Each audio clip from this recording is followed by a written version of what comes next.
യഥാർത്ഥ വിശ്വാസം.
ശരീരത്തെയും മനസ്സിനെയും ഒരുപോലെ ശുദ്ധീകരിക്കുന്ന സഹനത്തിന്റെയും സമർപ്പണത്തിന്റെയും ദേഹീച്ഛയെ വെടിഞ്ഞുകൊണ്ടുള്ള വ്രതശുദ്ധിയുടെ പുണ്യനാളുകളിലൂടെയാണ് ലോകമെമ്പാടുമുള്ള മുസ്ലിം സമൂഹം കടന്നുപോയിക്കൊണ്ടിരിക്കുന്നത്.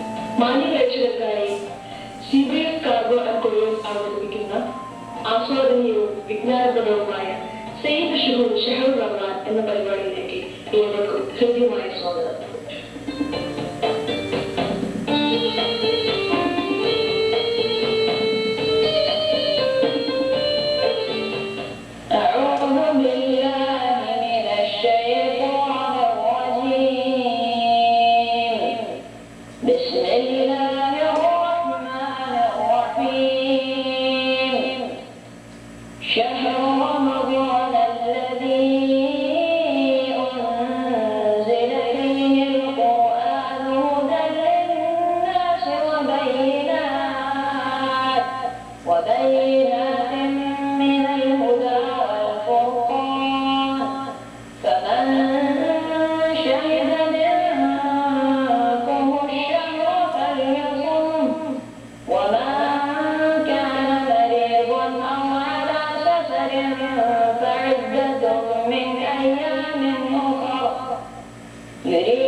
സയ്യിദ് ഷുഹൂർ അഥവാ മാസങ്ങളുടെ യജമാനൻ എന്ന റമദാൻ സ്പെഷ്യൽ എപ്പിസോഡ് മുസ്തഫ മലയിൻ സംവിധാനത്തിൽ നിങ്ങൾക്കായി സവിനയം സമർപ്പിക്കുന്നു.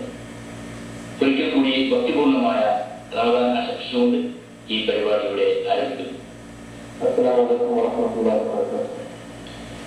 أعوذ بالله من الشيطان الرجيم. بسم الله الرحمن الرحيم. الحمد لله رب العالمين والصلاة والسلام على سيدنا محمد وعلى آله وصحبه ومن تبعهم بإحسان إلى يوم الدين. رب اشرح لي صدري ويسر لي أمري واحلل عقدة من لساني يفقهوا قولي. سبحانك لا علم لنا إلا ما علمتنا إنك أنت العليم الحكيم.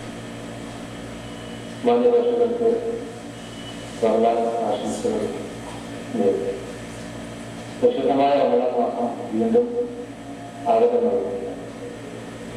അല്ലാഹു സുബ്ഹാനഹു വ തആല നമുക്ക് നൽകിയിട്ടുള്ള ഏറ്റവും വലിയ സൗഭാഗ്യം അത് ഈ പരിശുദ്ധമായ ഈ റമദാൻ മാസത്തെ നമുക്ക് നൽകിയെന്നുള്ളതാണ്. ഒരാളുകളെ പോലെ വർഷങ്ങളൊരിക്കൽ നമ്മെ സന്തോഷിപ്പിക്കുന്നതിന് വേണ്ടി, നമ്മെ ഓരോരുത്തരും ഇവരെ എല്ലാ വർഷവും മുന്നോട്ട് പോകും. അത് നമ്മെ സംബന്ധിച്ചിടത്തോളം ഏറെ ഉത്തരവാദിത്തപ്പെട്ട ഒരു കടമ കൂടിയാണ്. അങ്ങനെ ഒരു പരിശുദ്ധമായ റമദാൻ മാസം വരുമ്പോൾ ഏത് രീതിയിലാണ് അതിനെ നമ്മൾ നേരിടേണ്ടതെന്നും ഏത് രീതിയിലാണ് അതിനെ നമ്മൾ അഭിമുഖീകരിക്കുന്നതെന്നും നമുക്ക് വ്യക്തമായ ഒരു ചിത്രം നമുക്കുണ്ടാകുന്നത്. കാരണം അല്ലാഹു സുബ്ഹാനഹു വ തആല നമുക്ക് നൽകിയിട്ടുള്ള ജീവിതത്തിൽ നമുക്ക് കൊയ്യാൻ കഴിയുന്ന ഏറ്റവും അനുഗ്രഹീതമായ ഏതെങ്കിലും അനുഗ്രഹത്തോടു കൂടി നമുക്ക് നൽകപ്പെട്ടിട്ടുള്ള ഒരു വലിയ സന്തോഷ മുഹൂർത്തമാണ് ഈ ഒരു മാസത്തിലൂടെ നമുക്ക് നൽകിയിട്ടുള്ളത്.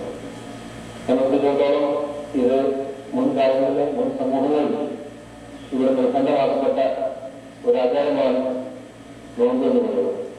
യാതൊരു കുറ്റുകാരും മുസ്ലിയാനും സമാപിക്കാനും അഭിനയിക്കും യാതൊരു തത്വപ്പെടും. അപ്പോൾ വിശ്വാസികളെ, നിങ്ങൾക്ക് മുമ്പുള്ളവർക്ക് നോമ്പ് നിർബന്ധമാക്കപ്പെട്ടപ്പോൾ നിങ്ങളും വരുന്ന നോമ്പ് നിർബന്ധമാക്കപ്പെട്ടിരിക്കും. എല്ലാവരും തത്വവും നിങ്ങൾ തത്വവും വരുന്നതാണ്.